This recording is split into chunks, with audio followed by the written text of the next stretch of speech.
We are back. It is episode 103. How many is that, Carcass, in Carcass fingers? 103. There you go. In Carcass fingers, that is 103. Can I actually do that? Is that? I don't know. That's not anything, is it? I don't know. When we used to shoot 3-pointers, we'd always raise our hands and do that. So I'm just going to say no. It's everything's fine. Everything's cool. Here we are. We are back. Episode 103 of the Metal Roundtable. I am Metal Rob. With me, as always, is the great Carcass John, as well as Scott. Boiling Waters. I was careful to see. I'm going to send a message to somebody. Oh. I was like, why'd we all stop down? So we have a guest today that we are having join us here in just a moment. And that guest is the great Charlie Bellmore. And he doesn't have a Wikipedia page, so regular people probably don't know who Charlie Bellmore is. But if you're a true metalhead, guess what? Oh, you know his work. Oh, yeah, you know his work. Hey, look there at he that. is. Oh, right over there by his brother, Nick Bellmore. What do you know? All in the family of metalheads. That's right. That's right. I love it. So we have, well, first of all, let's go around the horn. I don't really have a shout out today per se, other than I'm ready to stop getting hit with the death of all our freaking heroes. I've had about enough of that. So yeah, me too. But you know what? Like my dad said, the longer you live, the less friends you have, because they all eventually don't live anymore. Right. So, right. I mean, even in the company where I work, we had a death today. The bomb fell pretty close to the office. You know what I mean? Just crazy. Yeah. And we, Dusty Hill and what's up, Metal Mayhem? Dusty Hill and Mike Howe and gosh, the list goes on and on. Jeff LaBar, and there's been so many recently that I want to slow this thing down. I want to appreciate who we've got as long as we have them. And let's stop this thing, man. So we're kind of vamping a little bit until Charlie pops on. Carcass, who are you shouting out? Well, I mean, the same thing. I mean, the families of all these people are grieving for one reason or another. The fact of the matter is they lost a loved one. We lost another great musician. And I mean, I was talking to a friend of mine today about ZZ Top. I mean, they were together darn near 50 years. In one. Hold that thought. Okay. Who's in the guest room? Who's in the guest room? Would that be the massive riff writer Charlie Bellmore? Well, look at there he is. Yay! Technology works works for all of us. Hey, Charlie, what's up, buddy? How you doing? Can you hear me? Just barely. You can come up just a little bit in the mix. Check sibilance for Charlie. Got me? Everything sound good? Can you come up a little bit? Can you raise your levels a tad? I don't know. Let's see. No, it says them all the way up. Okay. Well, then you're gonna have to shout. You're gonna have to shout in your metal voice, I guess, in order to. Let me see if I'll just turn my headphones off. Maybe that'll do it. Hold on. Sorry. It's all good. This is production value, Charlie. This is all good. Well, we are professionals, aren't we? That's right. Completely. Oh, yeah. How's it? It sound better now? Oh, yeah. Oh, my gosh. Yeah. World of difference. Yep. Oh, okay. Great. Yeah. Hey, so I'll do a quick reset. This is episode 103 of the Metal Roundtable. We are here, as we are every week, with the great Carcass John, Scott Waters. But today we have a very special guest.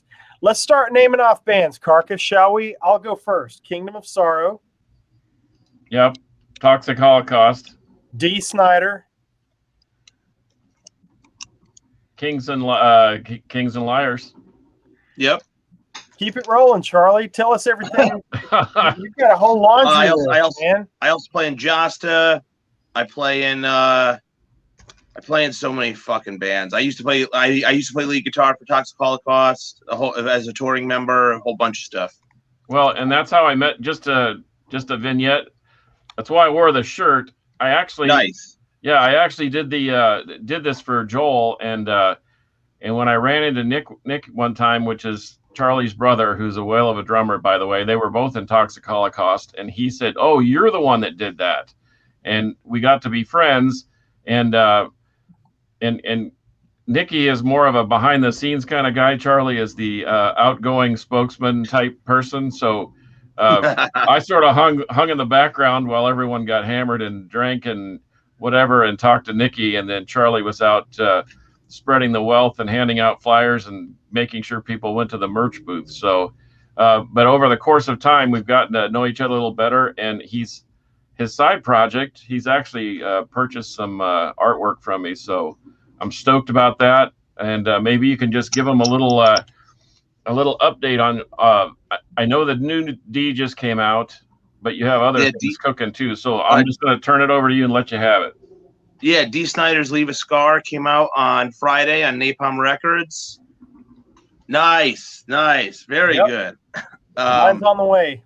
Yep, there it is. Bigger. Yeah, I got like 10 of my. I got 10 on the way. The fucking vinyl's been terrible. It's just with COVID and all this garbage and everything's behind and shipping's behind. It's all I ever see on Twitter now is just everybody going, well, I didn't get my CD yet. But yeah, what can you do?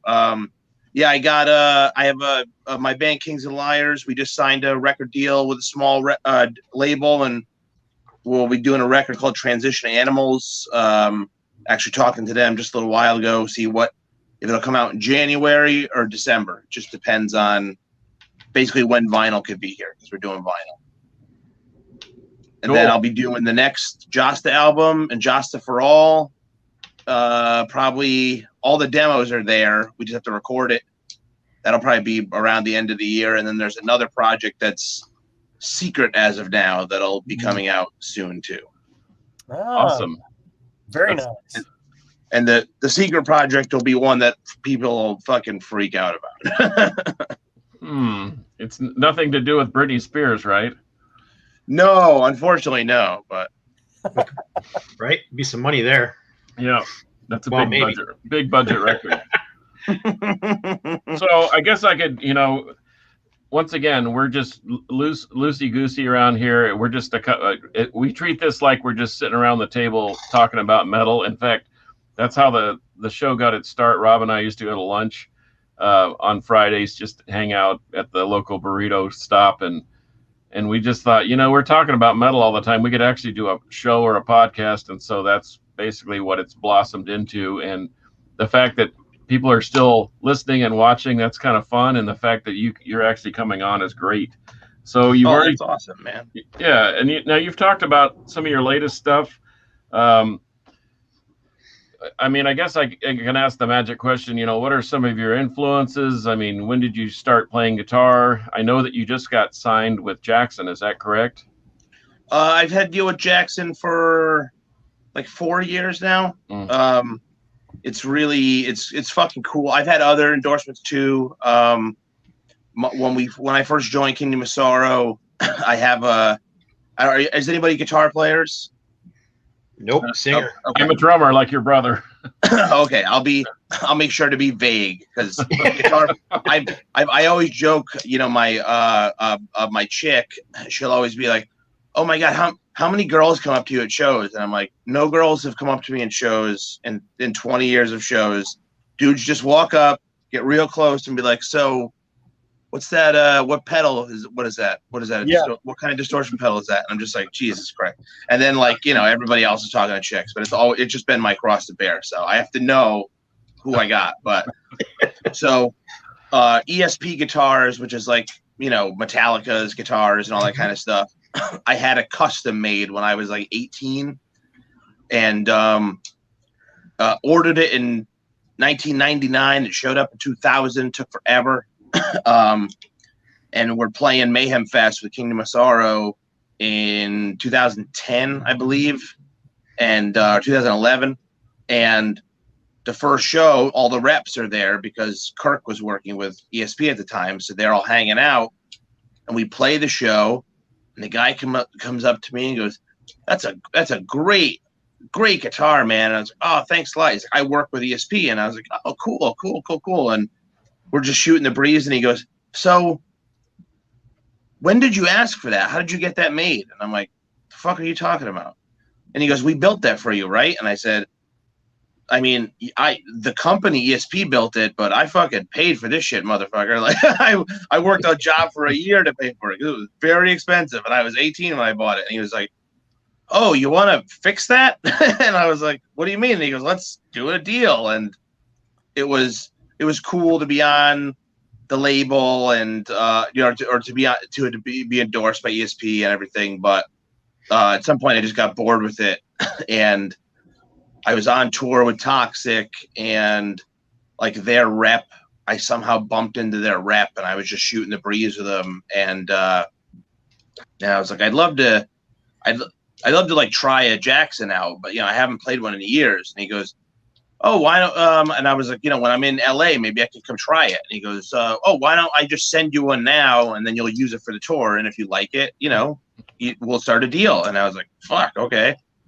So we just started like that, and I've been playing them for years. I mean, it's like my childhood dream is basically to play. Like, I just recently found pictures of like Megadeth, Metallica, Anthrax, Slayer. Like, almost everybody was playing them in the 80s, and like, Yep. I still have those like guitar catalogs that I would go to like Sam Ash and Guitar Center and get. And I would like look at them and be like, "Oh man, I'm gonna be in here one day, dude!" Like, and I'd be so excited about it. And so now, like that, I'm, of course, like because of COVID, I have one physical catalog from like 3 years ago, but hopefully there'll be another one day. Now that COVID's almost over. Hey, I got a question. So from a goofy behind the scenes standpoint, Yep. I love to get the Rockstar 101 side of things. So when you get a guitar endorsement, what does that entail? What are your responsibilities? What are the company's responsibilities? Tell us what the business side of it, not the details of what your business is, but you know what I mean? Just kind of the No. So most companies, it's either they give you the guitars free or you get it for whatever, cost, like 60-70% off, what you would buy at the store. And the various deals I have are all that kind of stuff. Some people send stuff for free. Some people do a cost. Every once in a while, it'll be like somebody I have to pay, cost. All of a sudden, they'll just be like, "Hey, you know what? This next one's on us." Just that kind of stuff. And I have strings and pickups and amps and all that kind of stuff. I do all endorsements, but it's normally free to a discount. Most people do a discount now just because it's not like it was like in 1992, like where you could just, it was just a license to print money and you're selling 10 million records every time out. But and my responsibilities are kind of, I just go out there and play it. If I'm working with Jackson, I don't play any other guitars, basically. So Right. they understand and I understand that I'm not going to go out and play like a Gibson and something else on stage and then just use a Jackson for one song or something. It's just, it has to be an exclusive kind of thing normally. Mm-hmm. So they're normally a company's relationship and then responsibilities, that all varies. It could be as small as reposting stuff. It could be as simple as, for example, I work with EVH guitars for their amplifiers. And we were doing the Dee live video, which is, I think you could still download it at metaldepartment.tv. But we didn't have, we were going to be playing a bunch of full stacks, all these cabs on the stage. And I only have one EVH head. I don't have a lot of money. So I bought that. I bought that ages ago. And as an artist, for my rentals were free. So I was able to get extra heads. So when it's on stage, it doesn't look like I'm like a local band, so there was extra stuff behind me when we played. So it looked very good. And my head actually started being funny. So I used one of the rental heads and I was like, oh my God, this is the best thing ever. I didn't have to pay like $300 to rent all this equipment, like a piece, I just went and got it and brought it back, So you're not playing through a Gorilla practice amp is what you're saying. No, but with PAs you can. Yeah. Sorry, I was not distracted. I was writing down metaldepartment.tv because I don't know what that is. Yeah, I did the same thing. Yeah, I saw us all writing notes. Like, wait, whoa, what is that? So indulge us if we look down at it and we're starting to write something because you've said something that we need to investigate. Including, don't worry about it. I have a question ever since I was a kid. Ever since I was a kid, I was terrible at looking people in the eyes, and even when I do these, like I do a podcast with Josta and Howard Jones, like watching movies and shit. And even though I'm like sitting on a computer or on my phone, I still can't look you guys in the eyes, and you're not even here. It's just this weird mental thing in my fucking head. Can I had a question. Go ahead. Yeah, Scott. I wanted to ask. I mean, I've been a Twisted Sister fan since I was a little kid and couldn't even get into the clubs because I grew up in New Jersey in the '80s. So, obviously, I'm a big Dee Snider fan. My first time seeing Twisted was actually on the You Can't Stop Rock and Roll tour in Philadelphia when they opened for Dio. But my first time hearing them live, I sat behind the Electric Playground in New Jersey. I wasn't old enough to get in the club, so I just sat in the parking lot behind the club and listened. Regardless, I was just curious how you hooked up with Dee. I hooked up with Dee. I was on tour with Toxic. We were playing. It was our last show of the tour. It was us. It was us, Goat Whore, and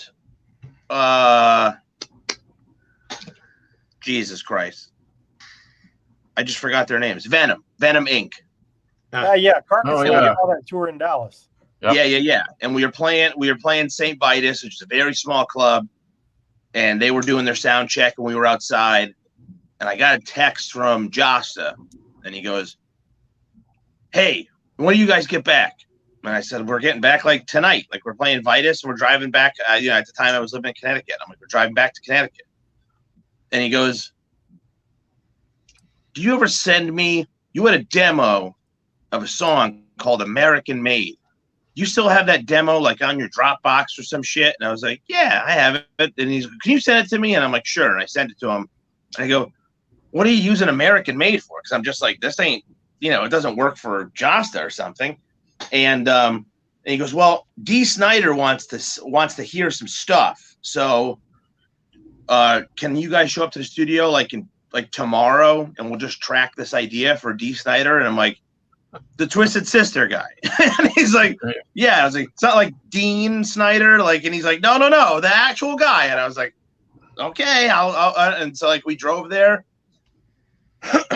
We recorded the songs that would end up being on the first on For the Love of Metal. We did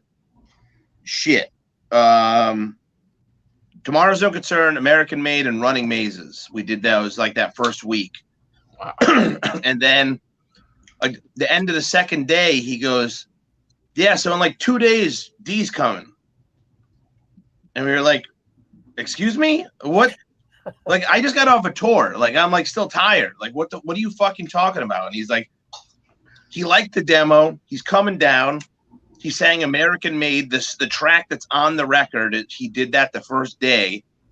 And if you listen to that song, when it first kicks in, he just does a big scream, a yeah, and the big, that big raspy voice of his. And we didn't know he was going to do it. He was just getting warmed up. And me and Josta and my brother became 8-year-olds, and we're freaking out in the control room while he's in the other room, he can't see us freaking out.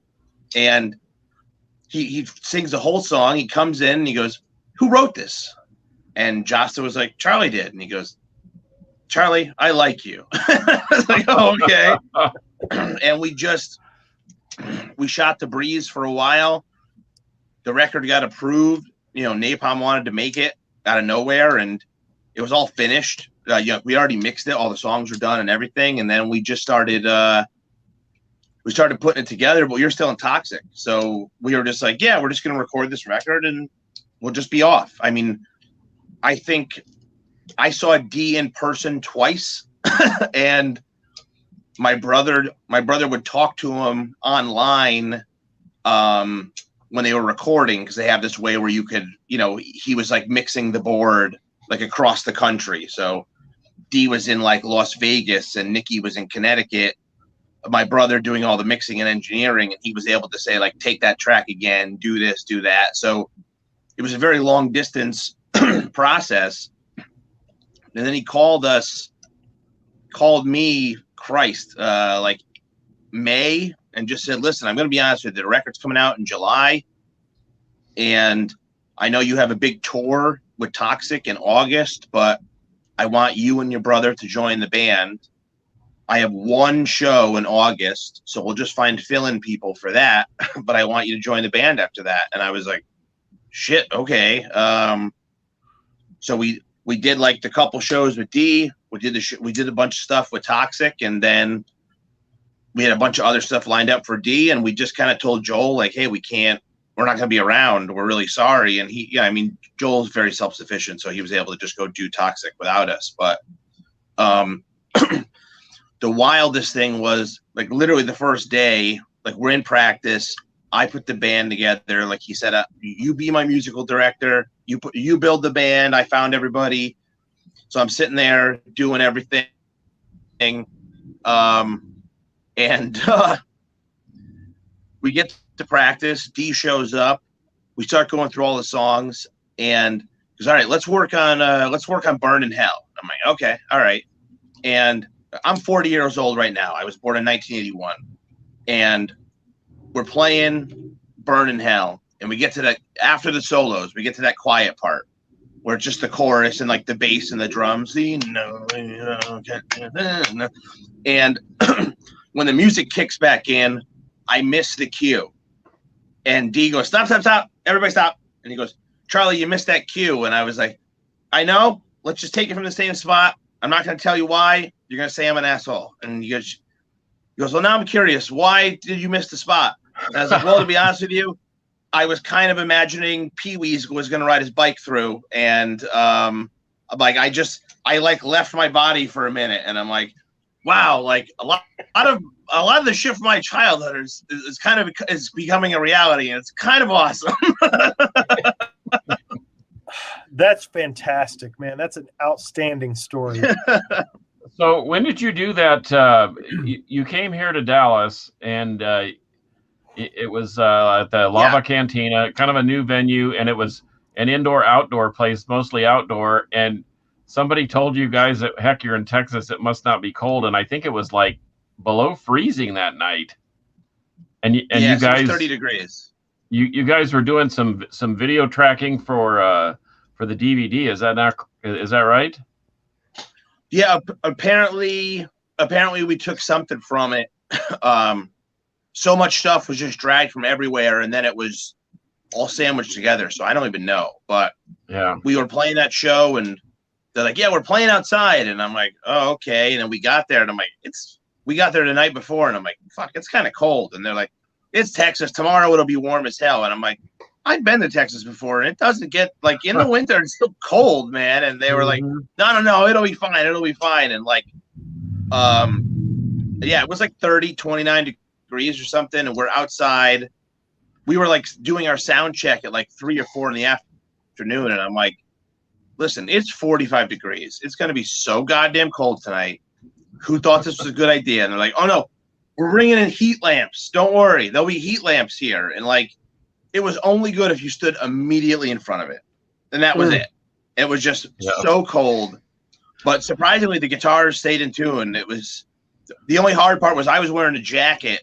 I had my long sleeve shirt. I had my short sleeve shirt on. I always have, like, a sleeveless gimmick or something on. And I had it. And I was like, I'm just going to wear like a leather jacket while I play. And then as they're running the intro tape, Dee gets on stage next to us, and he takes his thing off, and he's sleeveless. And he goes, you can't have me do this alone, man. And I was like, fuck no. you. And I like took off here, I'll fucking go sleeve us too. And it was so cold. And he like ran over to me and he's like, this is the worst fucking idea I ever had. I was like, yeah, it is.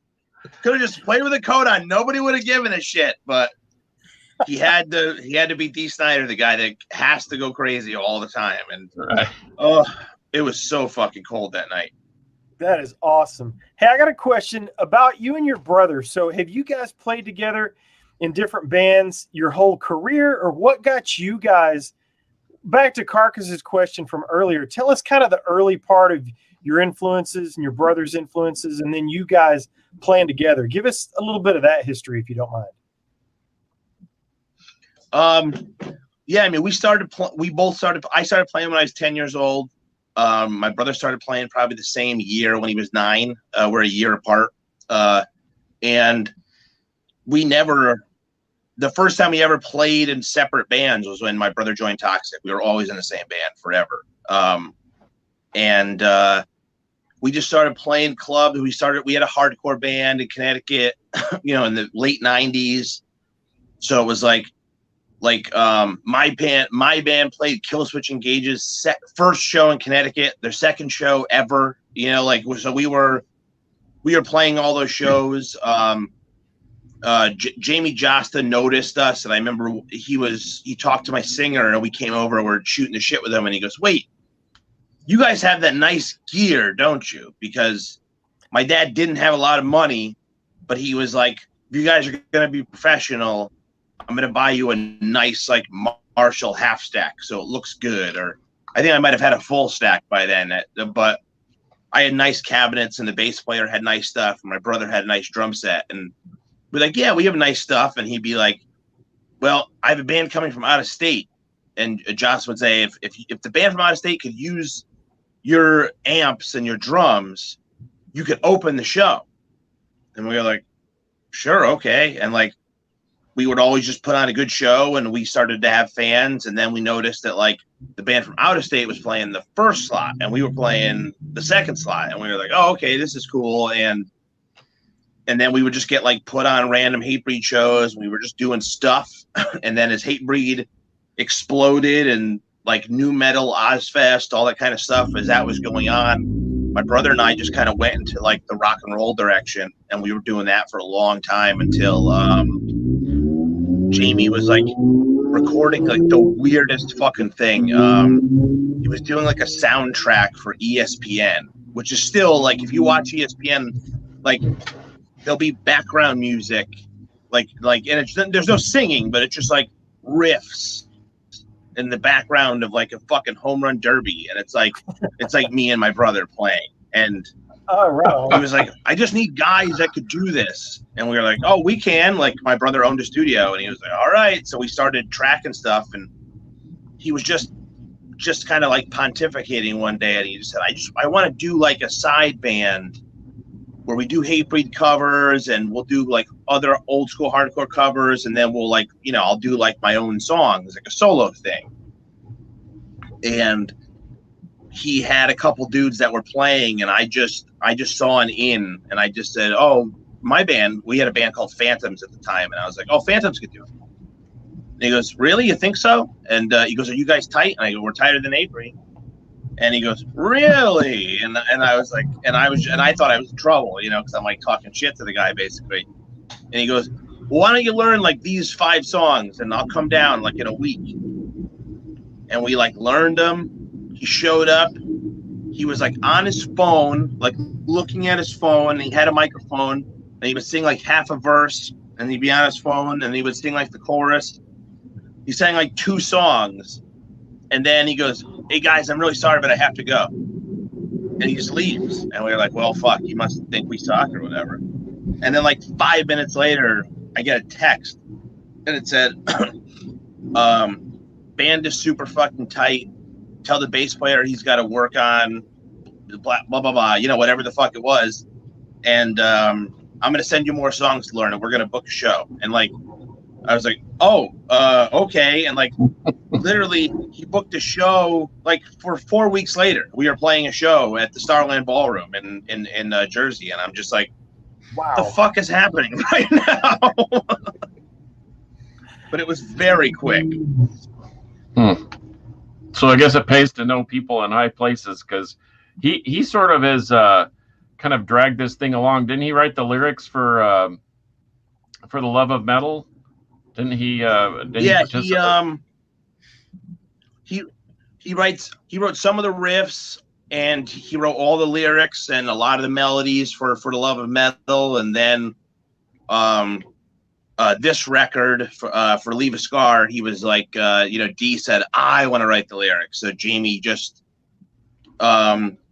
wrote 2 of the songs musically, and then I wrote the rest. But that was just because last year when everybody was like locked up in quarantine, like Dee didn't tell anybody, but in 2019, like in the middle of the summer, he told us, he was like, hey guys, just so you know, I've decided I'm going to retire. And we were like, really? And he goes, yeah, it's just too much. My body hurts. I don't want to do it again. Blah, blah, blah, blah. I just don't feel it in my heart. And For the Love of Metal is so good, and it charted. And I think it's a mic drop period. I could just walk away and I'll be happy with my career. And we were like, all right. And we played a big show, and it was over. I had a baby coming, so like we were still in touch and stuff. And then COVID hit, and just sitting in the house, I was just like, man, I gotta do something. I'm just gonna write music. I'm gonna write music until I don't have anything. And the more I kept writing music, a bunch of the ideas that ended up being on the record, a bunch of the ideas, I was like, these feel like Dee songs. And we have another guitar player, Nick Petrino. Dee calls Taz, and I texted Taz, and I was like, listen, I want every song for this new record to be like dueling guitars, like just constant solos, like fucking just go pure Judas Priest and like Megadeth and the whole thing. And he was like, okay. And he goes, has Dee okayed any of this? And I said, Dee doesn't know what I'm doing. I'm just going to try to will an album into existence by doing this. And so like we wrote songs, he wrote solos. My brother like tweaked all the production out for the demos, and then all of a sudden one day Dee called Jamie and said, hey, I've realized the error of my ways. We're sitting home in COVID, and I just feel like I should do another record. And Jamie says, well, Charlie hasn't shut the fuck up about it, and he wrote a whole new album, so like we could just start tomorrow. And he was like, why did he write a whole new album? And he goes, because nobody fucking believed you, Dee. Nobody believed that you were retiring. Even his wife, like he called his manager, like this world, like, he's Phil Carson, who like managed like he like co-managed like fucking Led Zeppelin and shit, like this, old English gentleman. And he called Phil and he said, hey Phil, I just want to let you know, I'm going to do another record with Jamie and the boys. And he, I'm sure that's a surprise to you because I said I was retiring. And he goes, oh, Dee, nobody believed you. And he goes, what do you mean nobody believed? And he goes, ask your wife. Nobody believed you that you were going to retire. And he hung up the phone and he goes, Suzette, Peter just said nobody believed that I said I was retiring. And she goes, no, of course not. Why did you think they would believe you? And he's like, we invited the whole family. Like all of his kids were there at the last show. And he goes, it was the last show. And he goes, they just wanted to go to Europe. It was just a fun trip to Switzerland. And nobody believed you. That's freaking awesome. They know him better than he knows himself, I guess. Yes, apparently so. What are the touring plans for? With everything starting to open back up, obviously you wrote a shit ton of music during COVID, which is awesome. And we all get to benefit from that. So thank you very much. So yeah, dude, that's awesome. So I assume there's a big touring cycle coming up as everything opens up. Yes? There will be probably next year. Okay. When we announced the album was coming out and we booked it with Napalm just was very, very bluntly, behind the scenes. This is last year, probably this time, like probably September last year when we, like greenlit it and everything. And they just said, we don't want we don't care about touring. We want to release the album. Whatever shows happen, we don't know what's happening with COVID. This was a year ago, and they're like, let's just see where the world is, and we'll figure it out. And so that's why we filmed the live stream show. And we booked the live stream show. It's like 2 or 3 weeks before. It was like late May, and all of a sudden, all these festivals started announcing, and like tours started announcing, and we were like, fuck, are we missing something here? And like, Dee just said, listen, I'm 66 years old. I have the vaccine, but I just want to be safe. Let's just see how it goes. I'm sure there's going to be shows, a couple shows until the end of the year. And then I've already gotten word that there's a bunch of things being planned for next year. So awesome. It's going to be slow going because, I hope nothing's going to get canceled, like as far as some of these shows and tours and stuff. But with some of the worrisome places, I can see it happening, unfortunately. Yeah, of course. So where does that lead? Go ahead.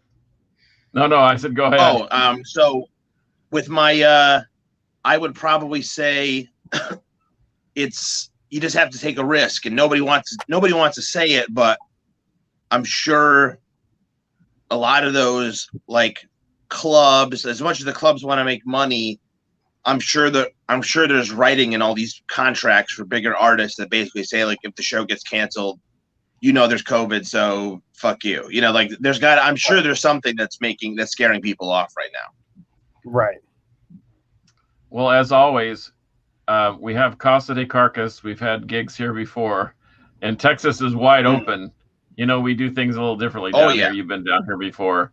So, bienvenidos. Mi casa es su casa. So, never sleep in your van or never sleep on the floor.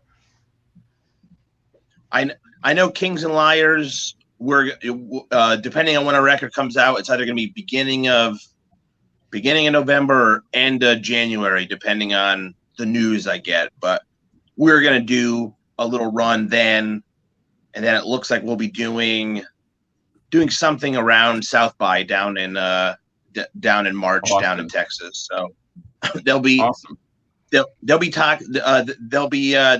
Kings and Liars stuff, and I'm sure within the next couple of months there'll be some announcements for Dee. As long as all this bullshit calms down. It's just I know it's a pain in the butt, and it's like we don't really know. Nobody knows anything. Every day they change their fucking minds about everything, and you're just like, I don't know. At this point, you're just like, can we just go about our day and see what happens? Amen. Preach. Yeah, there you go. That's where I'm at right now. Just leave me alone. Yeah, I have a 19-month-old baby, and I have asthma, so my doctor is very in touch with all that, a lot of all these protocols. I had COVID last May 2020, and I refused to go to the doctor.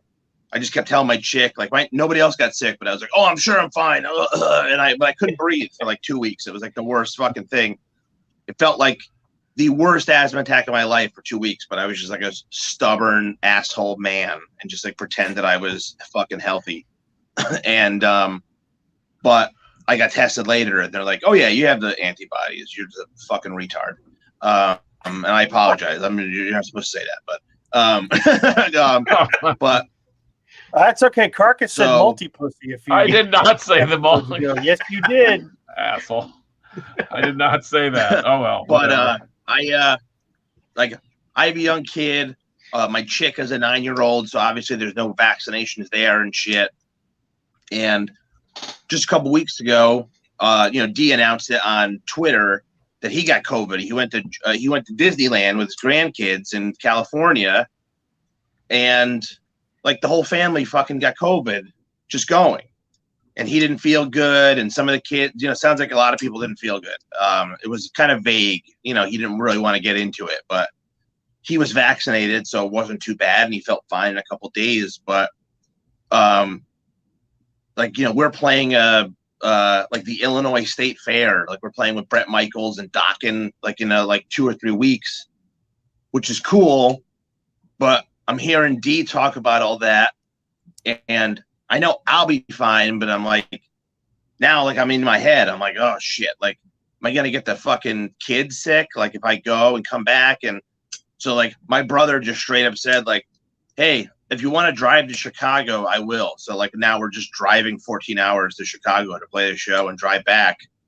And I'm like, you know what? It's probably at least you can mentally just be like, hey, you know what? It's safer. And my chick's kid, who's 9, like, she'll be going to school like 2 weeks after I get home. So it's like, I'll just play it safe. Like, I see all those videos of all those people on the fucking airplanes getting into arguments and shit, and it's like, if I don't have to do that, maybe I don't want to do it. Like, yeah, I don't want this to be about freedom in America and all this kind of shit and people fighting each other over masks. It's like, I'll just drive my fucking car and stop at a pilot occasionally to take a shit. Like, I'm just gonna avoid the planes for a few.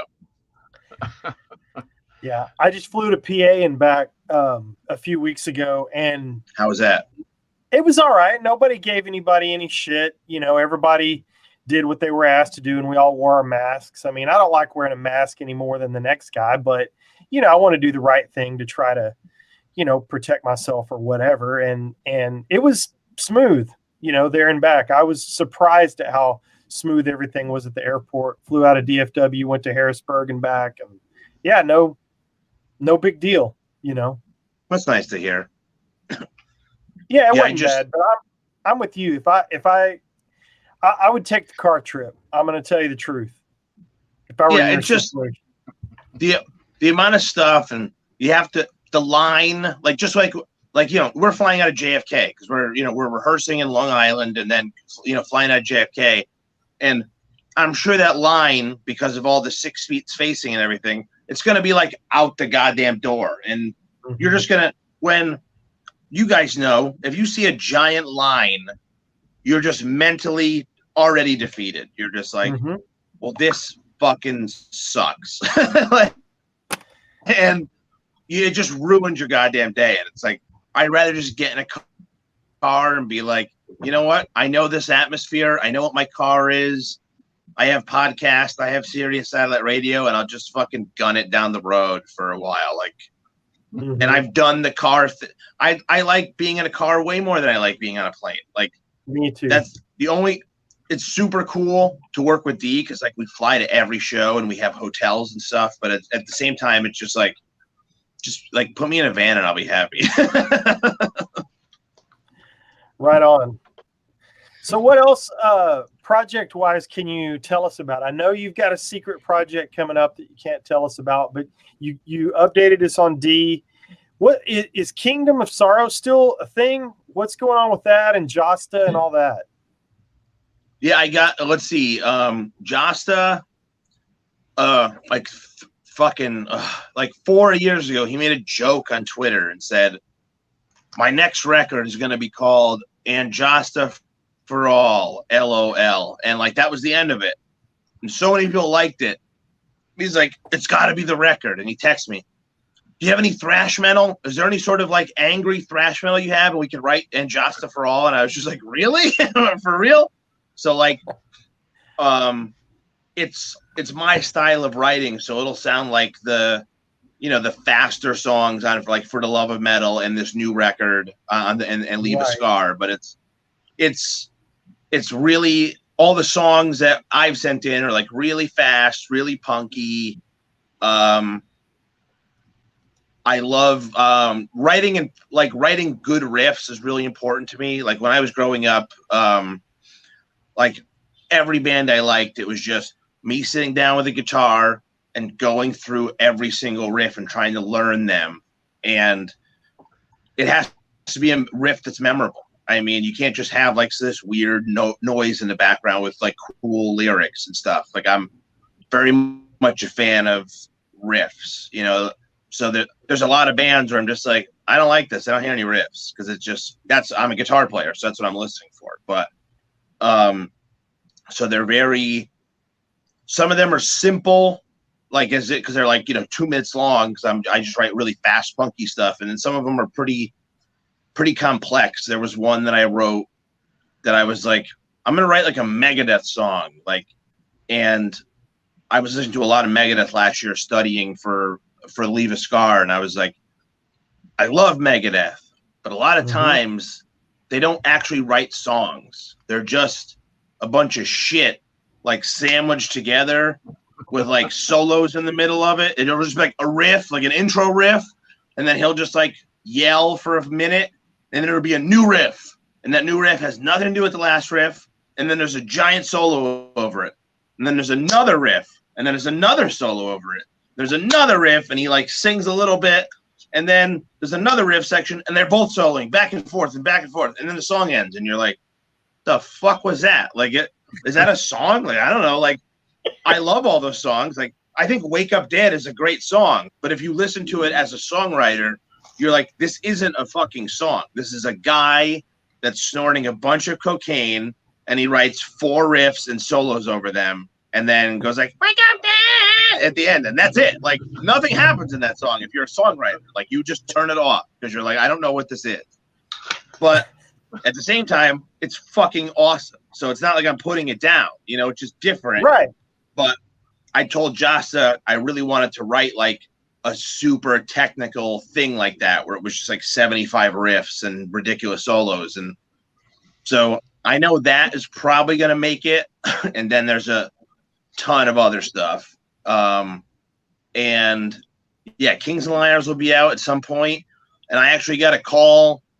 Every once in a while, I'll get a call from Kirk Winstein, and it's like, my day is always made when Kirk Winstein calls, because he's like, I don't know if, I'm sure you guys know a bit about him, but he's just his voice is hilarious, and he's like the funniest man in the world. Like, he needs more people to know how funny he is, because he's like uncomfortably funny. But he called me yesterday, and like all of a sudden it's very funny, because he's like Kirk from Crowbar, like, and he looks, you see him with the fucking beard, and he's all cool. Yeah. And he's like, hey, Chaz, what's up? And I'm like, what's going on, man? What do you call me for? And he's like, oh, I'm just calling. I'm, talking about that. He wanted to say that he loves Twisted Sister. So he was telling me about how he loves the Dee Snider record.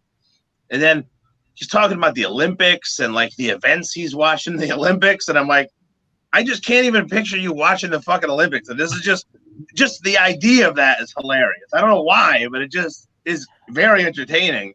But I agree. There's been discussions about Kingdom, and he has like this lock trap memory. So he was like, I'm sure you remember when I called you on New Year's Eve just recently, and I wrote that song. I sent it to you in the email, and then like his voice is all low, and it almost sounded like he was kind of like being quiet, so it's like really raspy, and he's like, I'm gonna do an impression if I can, but he's like, it's I sent you that song, and it's do do do do do do, and I'm like, Kirk, I have no fucking idea what you're doing. I have it in my email. I'll just go listen. You don't need to remember the riff. Like, your voice is so raspy. You could be singing any song right now, and I have no fucking idea what it is. He's like, all right, rocker, all right, and he just being a goofball the whole time. But it sounds like we may be able to do another Kingdom record. Seeing that Jasta got that tour and Crowbar has a tour next year, I don't know. Maybe it'll be next year or something. But maybe we'll get lucky and do it, because it's the first time I did it, it was a blast. I could share a ridiculous story. Yes, I know it's okay to share, because Jasta told it on Sirius Satellite Radio on the Mayhem Fest. Because you're going to be listening to the story, you're going to be like, I don't think you should be telling the story because it sounds wrong. But so that's just wrong. We did that whole record, Behind the Blackest Tears, in like 2 weeks. We wrote the whole thing from top to bottom. I showed up the first day, and they said, hey, Kirk just wants to have another guitarist there to bounce ideas off of. And I wasn't in the band. I was just the guy from Josta, and I filled in for a Kingdom of Sorrow show or 3 on the Guar tour when they did that Guar tour. And I was like, yeah, sure, I'll come. I never met Kirk. Comes in, he's singing one of the songs, and he's like, what do you think we should do for a harmony? And nobody said anything, and I had an idea, and he's like, perfect. And like they do the guitars. And then Jamie goes out to get something to eat, and Kirk just goes, so Charlie, when we're playing live, I'll do the root notes and you'll do the harmonies. And I was like, live? What? Why would I play that live? And he goes, did Josta not tell you that we're going to have you just in the band? And I was like, no, he did not. And he's like, well, you're in the band. And I was like, oh, okay. So it was like, just like wild day. And like those 2 weeks, there's another insane thing that I'll tell you. But this will be the first thing. So Kirk, this was the year that the Saints went to the Super Bowl and won. So it was a Sunday, and it was like probably 4 weeks before the Super Bowl. So they were about to go to the NFC Championship game. So Sunday, he's partying, just, he's having a blast, just getting bombed, drinking all day because he wants to. It's the Saints. He wants the Saints to go to the Super Bowl. I get a text on Monday. I had a job. I was hauling hazardous waste, and I would come every day about noon. And Jamie just texts me and goes, he's bombed. And I look at my phone and I go, it's 9 o'clock in the morning. And he writes back, I know. And I was like, what? How is he drunk now? And he's like, he was drinking all night. I don't know. And he's because the fucking Saints won. And I'm like, Jesus Christ. And he goes, try to get off work, come down. If we have guitar stuff to do, we'll have you do all your guitar solos or whatever. We were just trying to fill stuff in because he was going to be slow because he's like hammered. And I show up, and he is like, when he's drunk, he's hilarious. Like everything he says in the booth is like a joke. So whatever you say, he'll sing a line, and they'll be like, and Jamie's like, oh, why don't you get another pass of that? And he'd be like, why don't you get another pass of, why don't you get another pass of that toothbrush on your fucking teeth, motherfucker? And like, just these like stupid, everything, whatever he said, he had a comeback for every line. So he's like so quick even when he's drinking. So we're all sitting in the same room, and Kirk comes in and he goes, motherfucking Connecticut, it's fucking bullshit. And I just like kind of was taken aback. Like, what does that even mean? Like, why is he mad at Connecticut right now? And Jamie's next to me, and he kind of just looks at his phone, and then my phone beeps. And I look at my phone, and it says, we told Kirk all the liquor stores were closed because it's election day. So don't let him know that it's not. And I'm sitting there going, it's January. It's a Monday in January. Why does he think it's an election? Like, what? There's no election day on fucking January. And I just looked at him, and then Kirk goes back into the room and starts singing. And I go, how does he believe that? And he goes, I don't know. He's completely drunk, but I don't care because he believes it. I was like, okay, that's fine. And then like a year later, we do Mayhem Fest, and we play, with Godsmack and Disturbed and all his bands. Jamie tells that story, and when Sirius gets off the bus, Kirk was legitimately mad at him for not being able to drink for one day a year and a half ago. You lied to me, Justin. You lied. And like, you just still like physically angry. And we were like, he was so mad, and we were like red-faced, tears rolling down her face, laughing because he was legitimately angry. And at some point, he just couldn't stay angry because we were just laughing so hard. We're like, you realize what you're upset about? You're upset about something that happened a year and a half ago, and he's like, all right.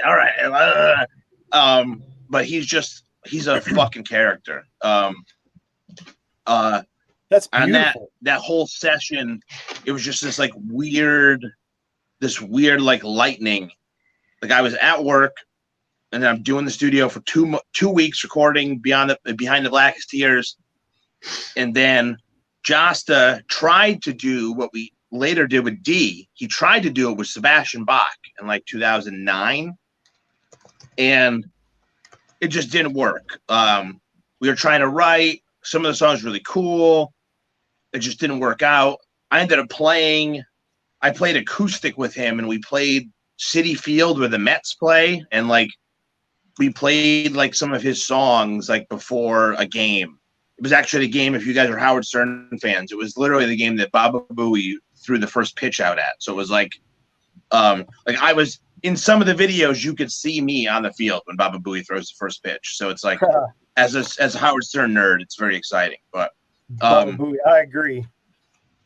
And out of nowhere, Sebastian Bach, while I'm in the studio recording Behind the Blackest Tears, writes me and says, my band can't come to rehearse. I leave in like 3 days to play with Guns N' Roses in Canada. And I know that like a year ago you learned the whole set because I was going to join the band. And then it just when the Josta thing fell through, the band fell through, blah blah blah blah. And he said, I have like half a band here, but I only have one guitar player. Like, can I just pay you to drive down to New Jersey to play, like to just rehearse? You remember the songs? And I'm like, I think so. And he's like, it starts tomorrow. I just need you for a day. You just need to come down, like jam all day, and the next day, like jam again, and then drive home.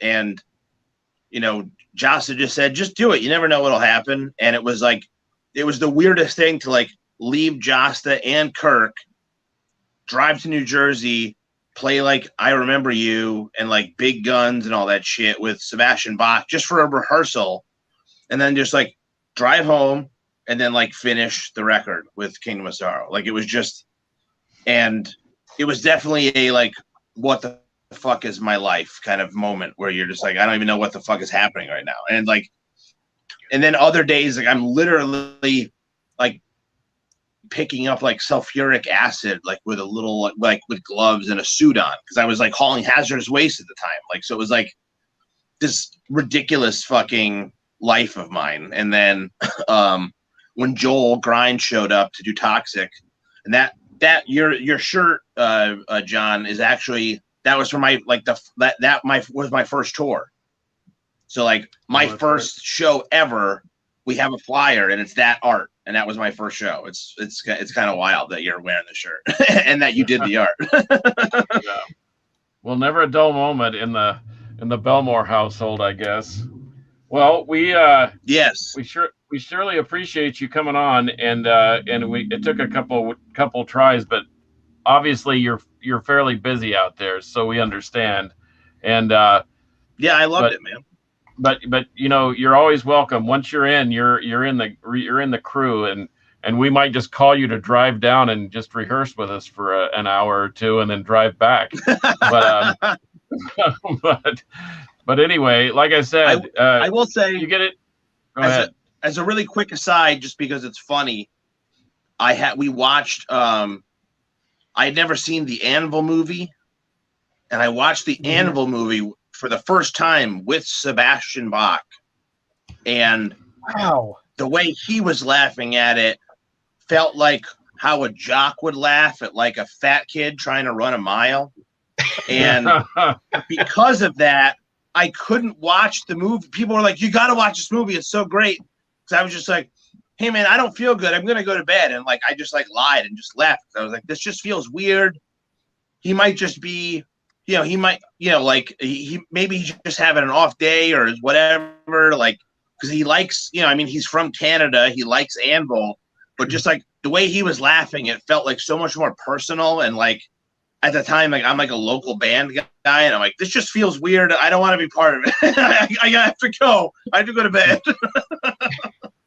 It's just funny to me that there's a fact about your life that you watched Anvil with Sebastian Bach. That's yes. That's awesome. Man, I only watched tell some you, of it. Charlie, That felt weird. I knew that we would get into some of the musical stuff and some of the touring stuff and some of the album stuff, but I got to tell you, man, those stories, that's gold, dude. Oh, thanks, We man. probably need to have part 2 at some point down the road. Yeah, we could do that. Oh, Did my you work God. with Todd Latour on something? What's that? Did you work with Todd Latour on something from Queensryche? No. I asked because the reason I asked is because somebody in the chat was asking about it. Oh, No, you know what? I know like Zeus, who's a hate breed producer. Zeus works with them a lot, so that's probably what their connection is there. I gotcha. Yeah, I got distracted because the stories were so good. We usually go through the questions, but it doesn't look like there's anything specifically. Now you already answered most of the questions. Oh, perfect. Okay. Cool. Yeah. I just was curious about the one because I didn't hear you say anything about it, but somebody asked that about Todd, and I was like, okay, I'll ask. No, I never worked with him. Cool. Well, man, I got to tell you, Charlie, thank you so much for coming on with us, and I appreciate Carcass for hooking up with you and getting you on the show. If you ever need anything from us or you want to come on and plug something, or even better, tell more kick-ass stories, the floor is yours anytime. That was badass. And I will tell you this, Charlie, if you ever play outside again, in Texas, I will give you a very accurate weather report. So you don't have to go sleeveless or wear a jacket. We'll figure something out. Yeah, so, that was awesome. Anyway, do you boys have any parting shots? Just have to play indoors.